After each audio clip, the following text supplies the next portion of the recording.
Lecture में हम आपको बताएंगे कि ऑफसेट कैसे हम अपने प्रोग्रामिंग के बेस पे उसका सिंटैक्स लिख सकते हैं और एक्सेल में किस तरह से हमारा प्रोग्रामिंग बेस का लिखा हुआ ऑफसेट का पर्पस जो है एक्सेल में आपको वर्क करेगा।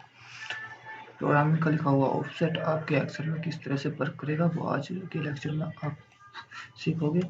तो आपको सबसे पहले पता होना चाहिए कि ऑफसेट होता है क्या। सपोज आपने सेल में डाटा लिख दिया, उसके बाद आप किसी रो में लिख लेते हो या सपोज आप किसी जिस तरह से भी आपका पैटर्न है डाटा फिल करने का इस तरह से लिख लेते हो। ठीक है, एक से ऑफसेट का मतलब होता है कि इस सेल में लिखने के बाद डाटे को आपको नेक्स्ट सेल में जाने के लिए अप हो डाउन हो या लेफ्ट हो बॉटम में जाने के लिए आपको की प्रेस करनी पड़ती है।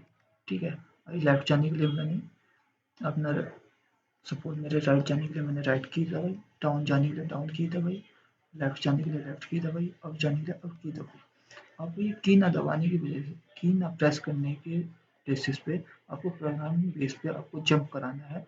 अपने माउस को एक सेल से दूसरे सेल में जंप कराने के लिए आप ऑफसेट का यूज करते हो। तो ऑफसेट की प्रोग्रामिंग स्टार्ट करने के लिए आपको सिंपली फंक्शन स्टार्ट करना होगा जो आपको पहले से बता चुका हूँ, मैं इसको बार बार रिपीट नहीं करूँगा। ठीक है, मैं सिर्फ इस पर्पज होगा सेट का, यहाँ पे आप कोई भी नाम दे सकते हो जिस पर्पज से आप प्रोग्राम करते हो। ठीक है, फिर उसके बाद हम आपको सीट सिलेक्शन आप बता चुके हैं। अभी हमारा सर्कल जो है सीट 2 में है, हमको इससे जंप कराने आपका सीट 1 में लेके जाते हैं। सीट 1 में जंप करेंगे तो सेलेक्ट करेंगे, सीट सेलेक्ट की है। सीट सेलेक्ट करने के बाद हम आपको बताते हैं सेल्स का बता चुके हैं, सेल्स को डिफाइन करेंगे। कोई भी ले लीजिए सेल्स आप 2 into 3 तो सेलेक्ट। यहाँ पे आपको पता होना चाहिए 2 into 3 का मतलब क्या है, जो हमने आपको लास्ट लेक्चर में बताया था। 2 into 3 का मतलब है कि पहले आपको रो का एड्रेस देना पड़ेगा। 2 का मतलब हो गया सेकंड रो, सेकंड रो क्या होगी फर्स्ट, सेकंड ये सेकंड रो है। और 3 का मतलब है कॉलम का एड्रेस, यानी कि ए का 1, बी का एड्रेस 2 कॉलम, सी का एड्रेस 3। तो second row third column, second row ये होगी, थर्ड कॉलम ये हो गया। तो ये आपको ये वाला सेल सेलेक्ट होगा आपकी प्रोग्राम जब प्रोग्राम हम आपको रन करके दिखाएंगे। ठीक है, तो उसके लिए मैं यहाँ पे जाता हूँ। ठीक है, हमने एक्टिव सेल्स बताया था आपको। एक्टिव सेल्स का मतलब क्या होता है। ठीक है, एक्टिव सेल्स का मतलब होता है जिस सेल में आपको डाटा फिल करना है उसमें सिंटैक्स लिखना होगा, न्यूमेरिकल वैल्यू लिखनी हो। उसके लिए आपको active cell dot formula R1C1 equal to जो भी आपको सिंटैक्स लिखना है तो आपको कोमा लगा के आपको करेक्टर ए टू जेड जो भी लिखना चाहते हो वो लिख सकते हैं। यहाँ पे आज मैं यहाँ पे लिखता हूँ। ठीक है, ये नाम लिख लेता हूँ। उसके बाद जब हम इस प्रोग्राम को रन कराते हैं पहले तो मैं इसको F5 प्रेस करूँगा। अगर आपको पर लाइन 2 रन कराना है तो आप F5 प्रेस करेंगे, अदरवाइज यहाँ पे आपको एक प्रोग्राम है जो ऑल प्रोग्राम को रन कराता है। यहाँ पे मैं प्रेस करता हूँ तो पूरा प्रोग्राम रन हो जाएगा और सीट से जंप करके सीट 1 में प्रेस हो जाएगा। आप यहाँ पे देख लीजिए अभी सीट 2 ओपन है, जबकि यहाँ पे हमने दिया है कि डाटा हमारा सीट 1 में जाना चाहिए, सीट 1 में जाने के लिए ये ओवरऑल प्रोग्राम रन कराता हूँ। तो ओवरऑल रन प्रोग्राम कराने के लिए F5 प्रेस करिए या फिर यहाँ पे तो देख लीजिए ये प्रोग्राम जो आपने कोडिंग की है वो करेक्ट है। अब सपोज यहाँ पे आने के बाद डाटा मेरे को सेल यहाँ ले जाना है। ठीक है, अपना एक्टिव सेल अभी ये है, इस एक्टिव सेल की जगह इस एक्टिव सेल को जंप करके इस वाले डी में आपका क्या एड्रेस है 1 2 3 1 2 3 4 4 कॉलम और से 1 2 सेकंड रो, यानी कि आपका एक्टिव सेल का एड्रेस हो गया 2 into 4। ठीक है, सेकंड रो फोर्थ कॉलम। तो यहाँ पे जंप कराने के लिए आपको क्या करना होगा, उसके लिए आपको ऑफसेट लेना होगा और ऑफसेट लेने के लिए आपको हम बता देते हैं ऑफसेट का फंक्शन होता है। ऑफसेट डिफाइन करने के लिए सिंटैक्स ऑफसेट, अभी आपको एक्टिव सेल्स का देंगे एक्टिव सेल ऑफसेट।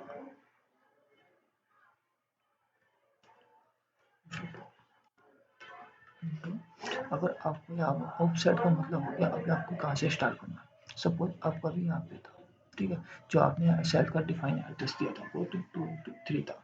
यानी सेकंड रो थर्ड कॉलम। अब आपको कहाँ पे जंप करना है? अगर आपको रो में जंप करना है तो आप सपोज आपका यहाँ पे 2 into 3 था, तो यहाँ से आप इसको पता कि इंटीजर वैल्यू एक्सेल दो एक्सेल जो है इंटीजर वैल्यू कहाँ से लेता है 0 to 9 से। ठीक है, जब भी हम करते हैं 1 to 10 स्टार्ट नहीं करते, जब भी हम नंबरिंग स्टार्ट होती है 0 to 9 से स्टार्ट होती है।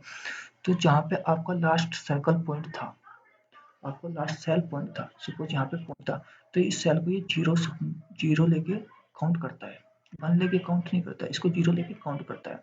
ठीक है, अगर आपको इसी रो में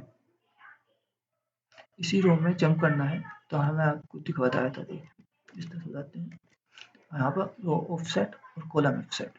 अगर सेम रो है तो हम आपको पहले बता चुके हैं कि अगर रो सेम है तो इसमें आपको जीरो जो इंटीजर वैल्यू होती है 0 to 9 से स्टार्ट होती है, 1 to 9 नहीं होती है, तो 0 to 9 होती है, तो ये 0 से स्टार्ट होगी। तो आपकी रो यहाँ पे अगर D4 में आपको जाना है, सपोज D4 में आपको जाना है, तो D4 में आपको D2 में जाना है, सॉरी D4 नहीं D2 में जाना है, D2 में जाना है यानी कि मतलब सेकंड रो और फोर्थ कॉलम में जाना है।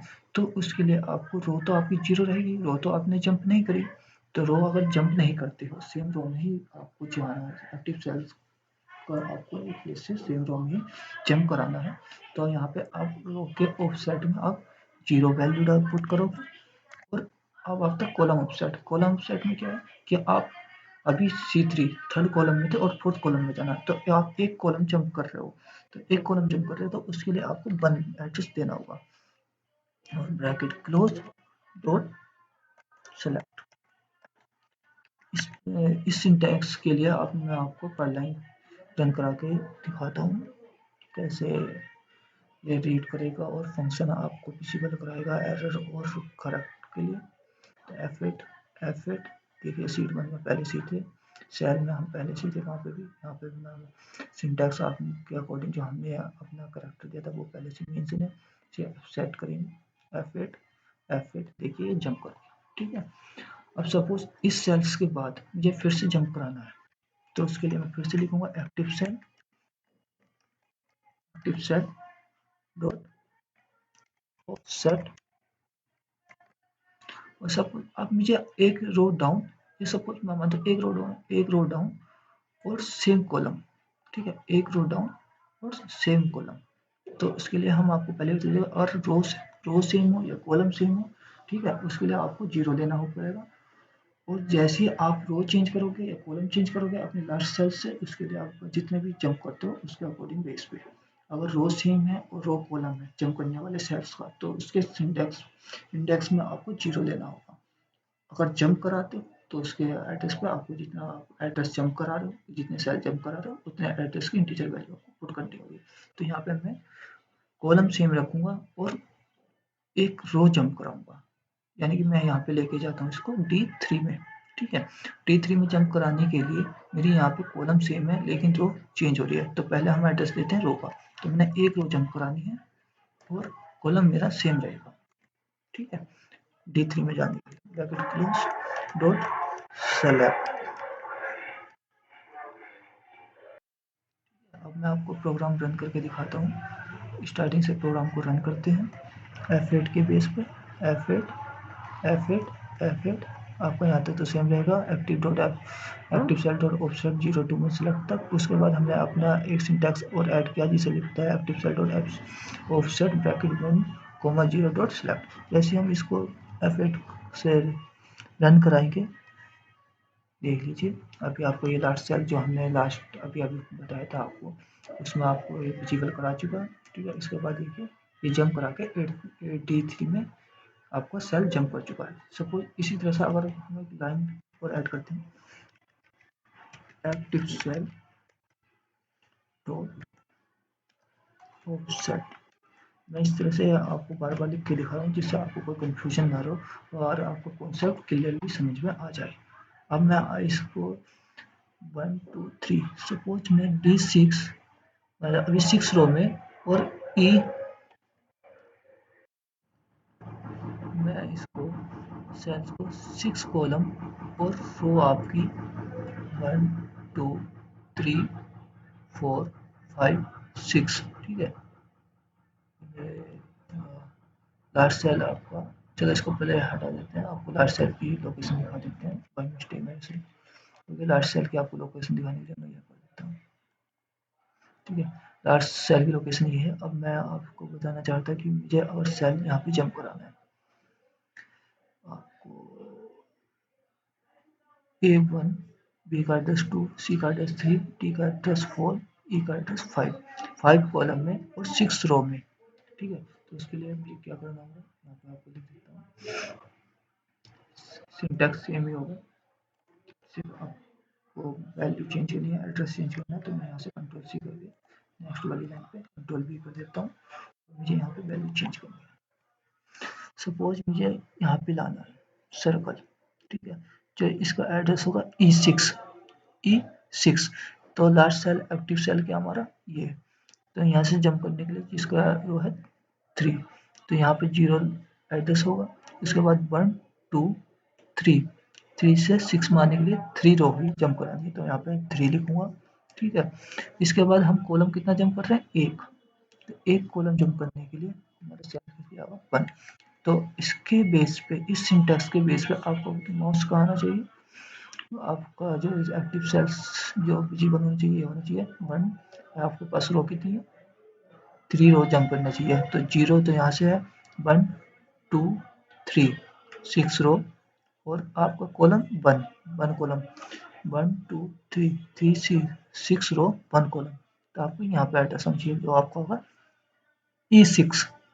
ठीक है, हम आपको ओवरऑल प्रोग्राम को रन करा के दिखाते हैं, तो देखिए आपको कॉलम जो आपका एक्टिव सेल जंप होकर E6 में आ चुका है, तो ये होता है ऑफसेट यूज करने का। ठीक है, यहाँ पे मैं सबसेटिव फंक्शन का नाम देता हूँ, यहाँ पे सब तक फंक्शन है, टेस्ट जो आपका पर्पज है, जो आप इस पर्पज से काम करना चाहते हैं, तो इसके लिए मैं यहाँ पर ऑफसेट देता हूँ, तो ये ऑफसेट का प्रोग्रामिंग की तो कोई डिफरेंस नहीं पड़ेगा, फिर से आपको प्रोग्रामिंग करके दिखाता हूँ, आप से देख लीजिए। ठीक, यहाँ पे बस सिर्फ नाम ये इसलिए होता है कि आप इस पर्पज से आप अपने प्रोग्राम को लिखना चाहते हो। ठीक है, इस बेस पर आप अपना नाम दे सकते हो। इसमें एक और चीज़ होती है मॉड्यूल, अभी यहाँ पे क्या मॉड्यूल पर मॉड्यूल 2 मॉड्यूल 3, ये मैं जिस तरह से अपने प्रोग्रामिंग आपको सिखा रहा हूँ इसमें मैं रखी हूँ, लेकिन आपको किसी प्रोग्रामिंग का मॉड्यूल चेंज करना है, क्योंकि मॉड्यूल पर मॉड्यूल 2 हमें पता नहीं किस बेस पे क्या प्रोग्रामिंग मेंशन कर रखी है, तो उस बेस पर अगर आप जिस प्रोग्राम पर किससे प्रोग्राम लिख रहे हो उसका कुछ हेडर टाइटल होगा, तो उसको आपको लिखना रीनेम करना है, मॉडल 1 मॉडल 2 को रीनेम करना, तो वो किस तरह से, या तो आप व्यू में जाएंगे, प्रॉपर्टीज विंडो होगी इसमें, जो जिसकी शॉर्टकट की होती है F4, या तो यहाँ से क्लिक कर सकते हो माउस के थ्रू, या फिर आप डायरेक्टली F4 अपने कीपैड से F4 प्रेस कीजिएगा, जो मैं करने वाला हूँ। देखिए मैं F4 प्रेस करते ही एक विंडो रन होगी। ठीक है, यहाँ पे अब आ गया नेम और अल्फ़ाबेट, तो यहाँ जाके आपको जिस पर्पज से भी, जिसके नाम से भी जो भी टाइटल होगा वो आप टाइप कीजिएगा। मैं रैंडमली कुछ भी टाइप कर देता हूँ। ठीक है, मैं यहाँ पे दे देता हूँ जनरल कोड। ठीक है, अब मैंने इसको नाम दे दिया जनरल कोड, ये हमारा मॉड्यूल 2 का है। आप देखिए बुक में मॉड्यूल 2, तो यहाँ पे मॉड्यूल 2 है। अभी मैंने नाम सिर्फ लिखा है, जैसे मैं इसको एंटर करूंगा तो मॉड्यूल 2 का नाम चेंज हो जाएगा, जनरल कोड हो जाएगा, non legal object name general code. ठीक है, यह भी लीगल कोड नहीं है, तो इसके लिए कोई और ही देख लीजिए आप कोई अल्फाबेट का इस तरह से हो जाता है, जिसकी टाइटल से होता है, या ऑफसेट डाल दी। ठीक है, ये देख लीजिए जब मैंने ऑफसेट डाल कर एंटर किया, ये ऑफसेट के नाम से चेंज हो गया, तो ये हमें पता चल जाएगा कि हाँ भाई ये प्रोग्रामिंग ऑफसेट की आपको प्रोग्रामिंग चेक करने की जरूरत नहीं है। तो इस तरह से आप अपने मॉड्यूल का नाम भी ये चेंज कर सकते हैं। आज के लेक्चर में बस इतना ही, नेक्स्ट लेक्चर में आपको कुछ नया सिखाएंगे, उसके लिए हमारे चैनल को बने रहिए, सब्सक्राइब करते रहिए, आपको डेली अपडेट मिलती रहेगी।